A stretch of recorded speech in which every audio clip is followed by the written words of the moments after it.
My name is Teresa. I work as a special educator at Composite Regional Centre, Calicut. I begin by discussing a case study. This is a case of Sarah, 4 years old. She is diagnosed with autism. Now let us see her behavior in a school setting. Sarah is attending her neighborhood kindergarten, and the teacher always complains that Sarah doesn't sit in a place. She's constantly on move, or she goes around, picks up something, or she takes her favorite toy car and she sits in a corner and plays alone. If teacher tries to make her sit or try to take the toy out of her hand, she screams and throws tantrums. Many times teacher tried to make her sit on the floor or on the seat. She wriggles off the chair and she goes on the floor. So teacher finds it very difficult to make her do any activity in the classroom. So what happens is that no learning happens with Sarah in the class. Now let us see what happens in the home environment. The scenario is not different. Sarah moves around in her home as if she is in a world of her own. So when her brother calls her to play with him, she hardly responds to him. And if she needs something, the way of her communication is just hold mother's hand and place the hand on the object. That's how she requests for things, and very poor eye contact. In home also you see her moving around or sitting alone and again playing with her car. Now, mother also tried to make her sit on the chair, or she made some arrangement on the floor to get her to do some task, some playful activities, but Sarah doesn't comply. So in this case of Sarah, what we see is that Sarah is finding very difficult to sit in a place and to focus and engage in an activity. Now let us see how we can help Sarah to develop the skill of sitting and doing a task.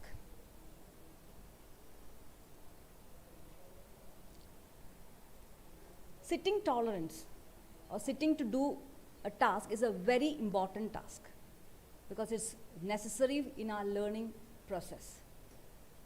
We know that a child in its developmental stage, while the child learns to sit, then and there the skill of sitting and engaging in a task begins, in fact. If you observe, the child just looks around what is available in the environment, or if we have provided any toy, child just sits there and bangs and tries to explore or break it and to find out what it is, trying to learn something out of it. Something, the child is trying to learn the environment the child is in. So when the child gradually develops, 3 years old, we expect a child to sit minimum 5 to maximum 10 minutes and do some activity. It may be having an adult close by. 5 years, at least 15 minutes we expect the child to sit. When the child reaches 7 years, 25 minutes, 10 years, 40 minutes. Maximum 40 minutes the child will be interested, provided the activity is interesting to the child. So now how this sitting and doing a task helps us individuals is, it helps us to pay attention, helps us to be focused on the task. We are able to manipulate objects purposefully. We are doing it purposefully because sometimes you see a child with autism sitting and manipulating objects, but just occupying himself or maybe engaging in a kind of a repetitive behavior. A learning may not happen over there. So here a child is sitting and manipulating an object so that the child learns some skills out of it. While sitting and doing an activity, when a teacher or a mother, any adult gives instructions, child is able to listen to the instruction and follow it. And because they are paying attention, because they are able to follow instructions, the child is able to retain the skill the child has learned. And when it is a time where the child has to reproduce it, it is pretty easier for the child to do it. So sitting tolerance, therefore, is a very important skill in the learning phase of a child. Now let's see what happens with a child with autism. I'm sure most of us have experienced this. Child with autism have great difficulty to sit and do a task. Now, why this is? Because there is deficit in social and communication skills. The child, as he grows or she grows, the child learns to have maintain proper eye contact, follow simple instructions, looks back and turns when the name is called. So all these are the initial communication social skills the child develops. Playing, sitting and playing alone, or playing with his brother siblings or with the friends. So all these are part of the developmental phase. So when there is a deficit in social and communication skills, observation of the sibling or the peer group doesn't happen. When the child has difficulty to follow instructions, the child is not able to work along with an adult. So social and communication skills interfere a lot with the sitting, to develop sitting behavior. Secondly, sensory issues. So we know that most of our children with autism have sensory problems. Maybe it's tactile or proprioceptive or vestibular.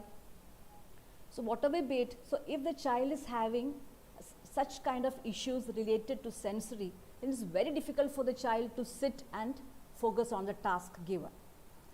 The third aspect is that preoccupied in repetitive or stereotypical behaviors. Again, you have observed this among our students. So they, whatever is given to them, they engage in just lining up the toys or playing toys in their own ways in a repetitive manner. They engage in such activities.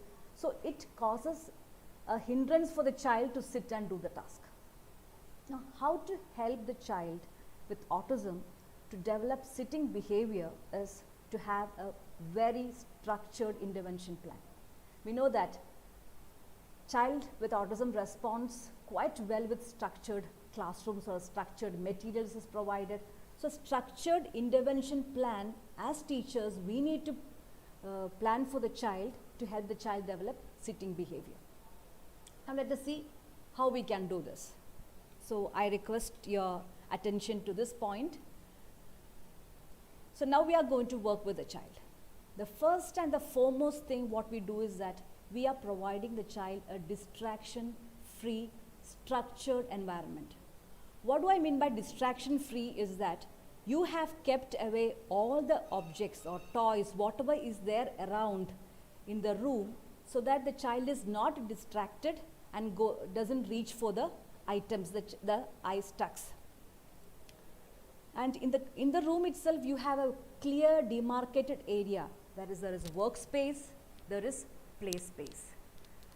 So in the workplace, you can have a chair and a table, or you can make arrangement on the floor. In the play space, you have again clearly marked area it is, where you have kept set of toys, and make sure that you have included the toy which the child is interested in. Sometimes the toy may be a piece of pipe. We know that sometimes the child just like to tap such kind of things and sit and play. So whatever it is interesting to the child, it is there in that place. Now, so that is how we have structured the environment.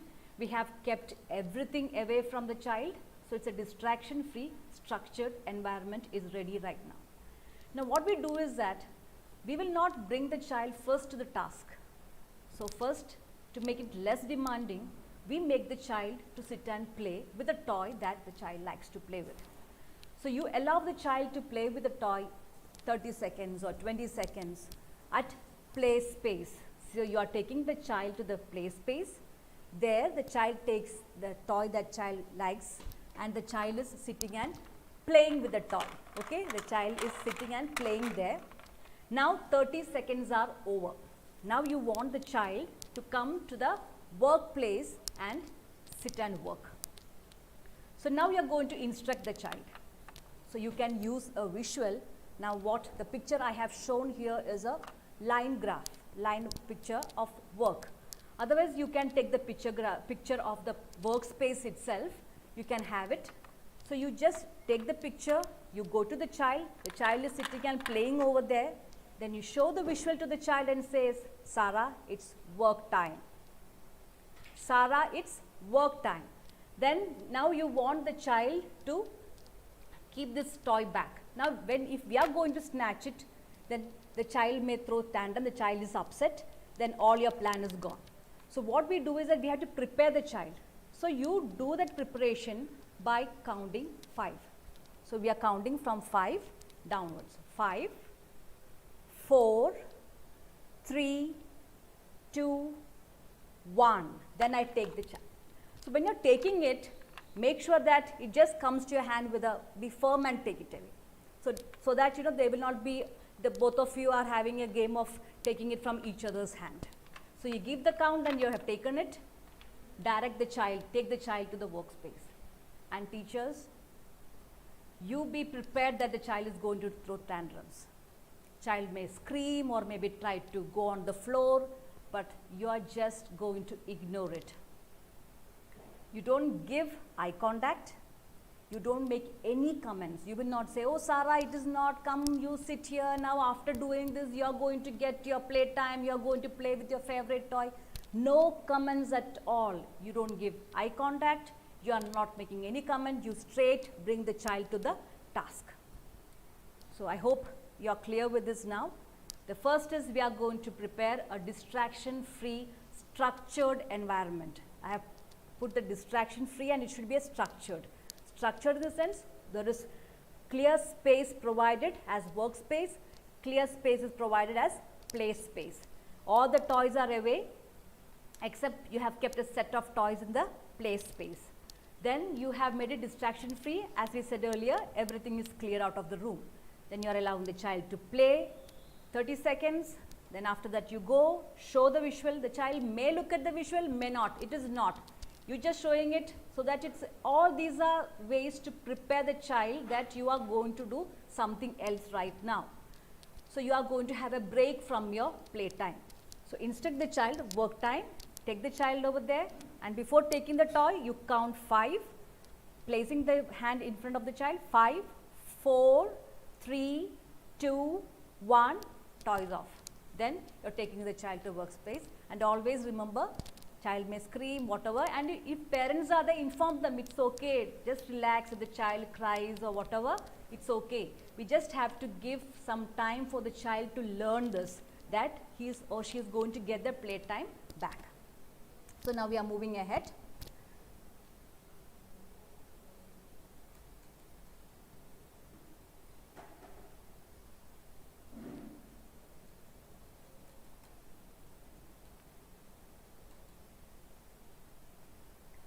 The next aspect is, so now what are the kinds of tasks that you are going to give? It should be very simple and interesting task. So you can have inserting one shape or putting a coin in the box. You just are giving just one coin in the box, or placing one piece of puzzle. So you have got a puzzle here. So you just want the child to put just one puzzle in this. Very simple task. Or threading one bead. So very simple task is kept ready. So you are taking the child to the table. You just want the child to put this circle in. Only that has to be done. So you are bringing the child to the spot, to the play space. You provide full physical prompt if the child is not ready to do it. So initially I am sure the child may not be. So just with physical prompt you are helping the child to insert this piece of puzzle into this. Then you say, Sarah, it's play time. You can show the picture of play time to the child and take the child back to the play space. Okay? Now, when the child is back to the play space now, in order to make the child understand that you have a certain time in your hand where you sit and play, so that we can use a timer, or even you can have a mobile timers. So we get varieties of timers in our mobiles. What I have here is a mouse timer. So if I want my child to play for 1 minute, I just put this on and I place it before the child, and I am taking the child to the play space. So once this finishes and the alarm rings, we are following the same step. That is, you take the card of work time, you go to the child and say, Sarah, it's work time. Then Sarah is playing with a toy car. So when I say 5, 4, 3, 2, 1, toy off. Now work time. You are taking the child to the teachers. When we do this kind of doing it many times with the child, you see that the resistance decrease after each step, because the child is making a connection that now I have work time, I have play time. I work, I do a very simple task, then I get what I am enjoying. So when the child is made this connection, it is much easier, and you experience that now that child is not resisting much, not going much on the floor or throwing tantrums and all. Child is also cooperating with you, because the child knows that, yeah, this is a pattern or pattern of work that I need to follow.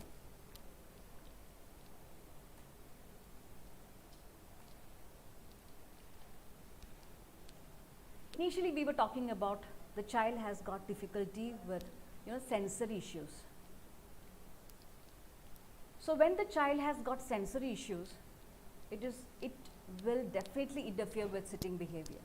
That is, I require some sort of a sensory input, and I don't know now what to do. It's overwhelming, so I don't know how to ask for it also. So the child may be throwing tantrums or do some sort of inappropriate behaviors. So first and foremost, if you know that the child has got any kind of a sensory problems, you need to discuss with the occupational therapist, or you request the parent, please speak to the therapist and get us a sensory diet or a group of activities which we can, as special educators, we can do with the child. And this will help the child calm down, get focused and attentive to the task.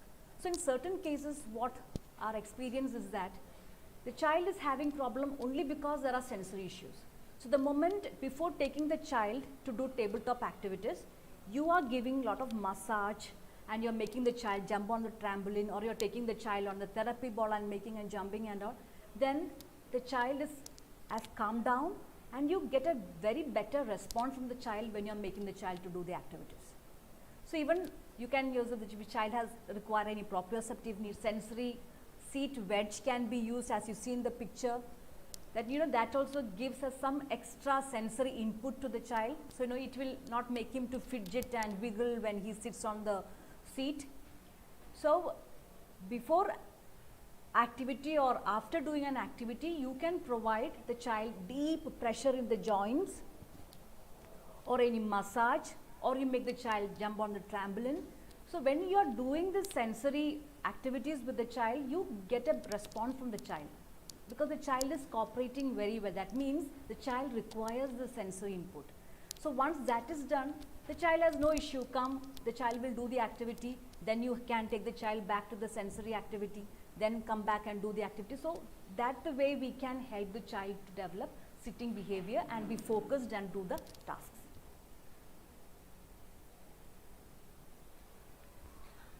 Now what I'm going to discuss with you right now is that, so we have discussed the steps. I hope you are very clear with the steps. Now when the child has learned just the resistance is less right now, the child is just putting one thing and moving, you can use lots of visuals to support this learning. We know that children with autism responds a lot when you use visuals. So visuals of activities you can use, visuals of reinforcement is there, you can use icons or actual pictures or actual objects, depending upon the level of the child. So activity cards can be, now I want the child to put coins, so I have taken the picture of a coin, that exact material I have taken, or the shapes, or I have used the icon or a line graphs I have taken. For the reinforcement, my child likes bubbles or a toy car or just a play line graph, because the child's cognitive level is good, the child understands the line graph, so I can use that. So depending upon the ability level of the child, you can use what the kind of visuals required. Now you can show the activity card when, so for example, if I want my child to do this coin activity, so that I will be showing this particular picture to the child and say, Sarah, it's time to work.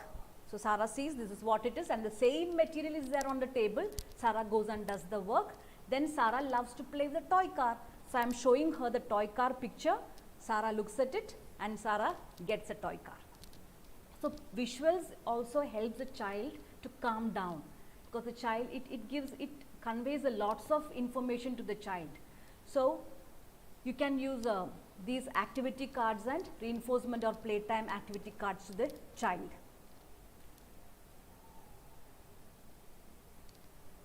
Next is the first and then cards. Teachers, we can use this for children with autism, children with ADHD, even children with specific learning disability. And this gives them a clear picture of what is expected and what can I expect after this.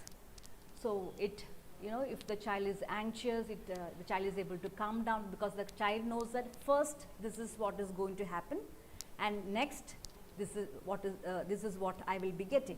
So now here we have got, now first I have to put shapes, then I am going to get the toy car. So with the directional cue and the word first and then, the child is able to understand that, yeah, this is what is going to follow after I finish this particular activity. So these templates are available online. I'm sure most of you all will be using this.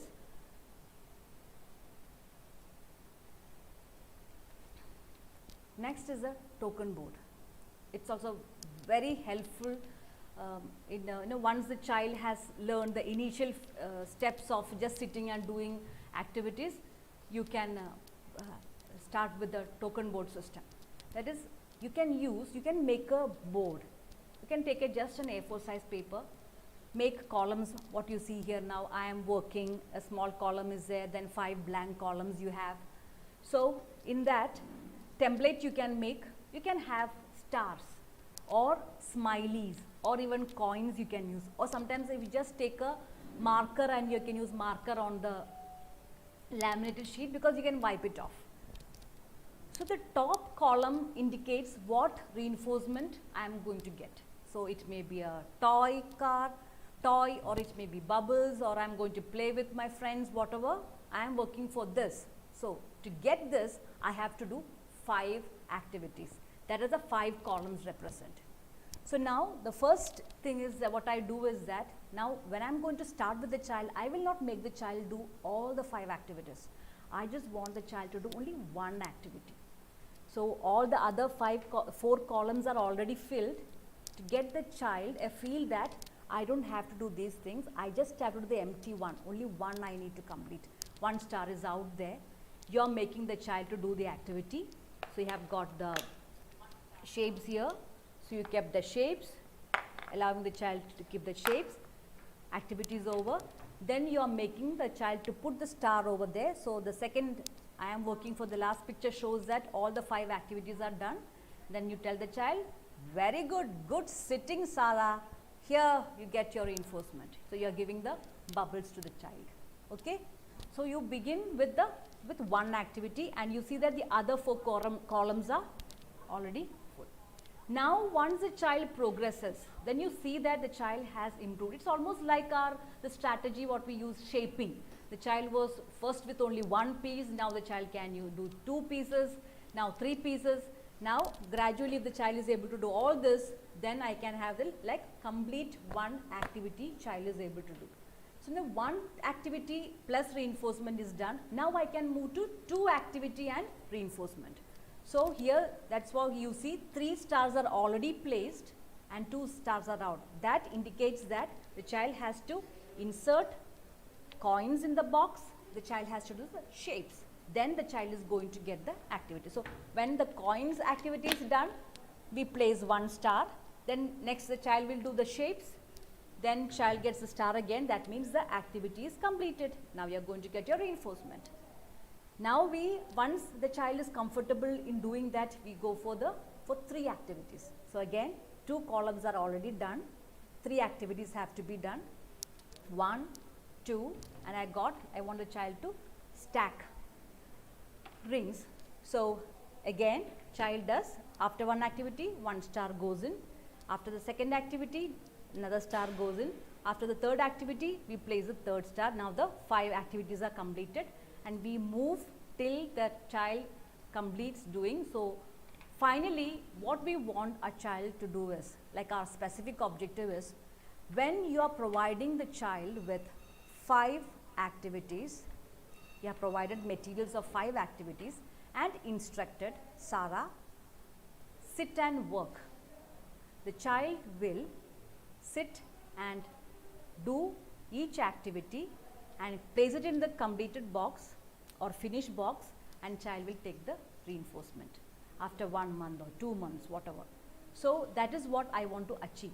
Finally, I want the child to go to the level of doing 5 activities.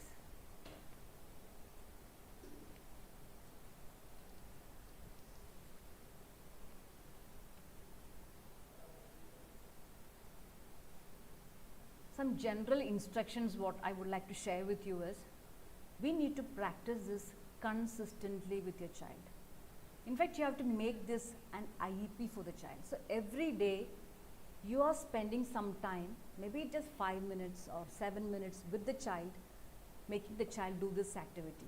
So initially the child is not able to sit even for 3 seconds or 5 seconds. So from there we are building up, where the child is now going to sit for 10 minutes to do 5 activities. It may go for 5 or 7 minutes.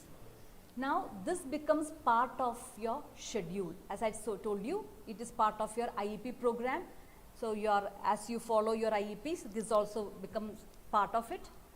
And do not change the place and time of activity.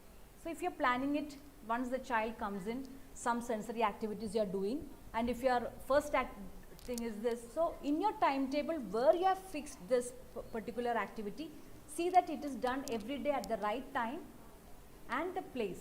So don't change the workspace and play space. It always remains the same. So, and another point is, be consistent with the type of visual you are using. So if you are using icon or object you are using, or actual picture of the object you are using, whatever it is, every day you are using the same picture, same type of pictures to the child. And do not use workspace for play and vice versa. Okay, now somebody is sitting and playing at the play space, so you sit and play here only. It is not. Workspace is meant only for work. Play space is only for play. So that we have to stick to that. And use the allotted place only for activity. So the child knows where and when to do activity. So when we are saying that, Sarah, it is work time, Sarah knows that this is a place where I have to go and sit and work. So when you say, Sarah, it is play time, Sarah clearly knows this is a play space where I have to go and work. And discuss with teacher and to try to provide a work setting in the classroom. So if this child is in a regular classroom, we have to discuss this with the teacher. So the teacher is also informed. So teacher is also able to take some steps towards it under your guidance to help the child sit in a regular classroom and learn. And one thing, always we remember that we always say the slow and steady wins the race. So we cannot expect this to happen just like a miracle within 1 week or 2 weeks. The child takes time, but certain children you see is that, within before you come to the 5th time, making the child do this work time, play time, work time, you see that resistance reduces. You will experience that. Resistance reduces because the child has learned that now this is what I need to do, and it is not that I will be doing all the time sitting and working. I will get my work time and my play time as well. So I am just recapping what we have done. Okay, so we were talking about the sitting behavior. So I am just going back again, so that after that, if you have any queries, then definitely we can discuss. So the first and foremost, distraction free structured environment. You have clear space in your classroom where you have provided a workspace and a play space. You are allowing the child to play with a toy first for 30 seconds or for 1 minute, and after it, the time is done. And if you are giving 30 seconds, please ensure that you stick to 30 seconds. It's not that now 30 seconds and after some time I will do for 1 minute, then sometimes I will go for 5 seconds. It is not. 30 seconds, 30 seconds. 1 minute, 1 minute. So sitting and playing, then you go to the child and you say, Sarah, it's work time. To prepare the child to relinquish the toy, you give a count of 5, counting downwards. Then you're taking the child to the workspace. If the child is upset or throwing tantrum, you are not going to give any eye contact, or you are not going to make any comments to the child. Put the child there, let the child do the activity, and you have taken a very simple, interesting task to the child. If you are providing full physical prompt, later you can just, as a shadow, your hand will be there for the child to do. Later, if the child is able to do independently, well and good. And you are directing the child back to the playtime activity. So it's just playtime, work time, playtime, work time. And between the time is set using a timer or preferably an alarm with sound. The child should listen this sound of, okay, now it's a reminder for the child that I have to sit back now, work. Playing, alarm rings, you're taking again same steps you're following. You're verbally reinforcing the child. Now the child is comfortable with just one piece of puzzle. Then next thing is that you're removing 2 and keeping. The child is okay with 2, you're going for 3. So gradually you're increasing the number. If the child is with 1 coin, you go for 2 coins, then you go for 3, 4. Gradually you're increasing the number of this puzzle pieces or coins or beads that the child has to do within this activity. If any sensory issues, you be very clear with what sort of sensory activities to be done with the child. Provide such kind of an activity. So sometimes you see the child himself will extend the hand requesting you to give a massage. So once this kind of a massage is given, it's quite interesting to see how the child responds to your activities then. Then you don't need to give any kind of instructions, because what they require, they have received it. Now they can better focus on the task. You can use different kinds of visual settings for the child to do the activity. So that's how gradually we are developing from a less demanding task to, almost from simple, we are moving to the complex level of sitting and doing the activities. If you have any doubts, you can either type or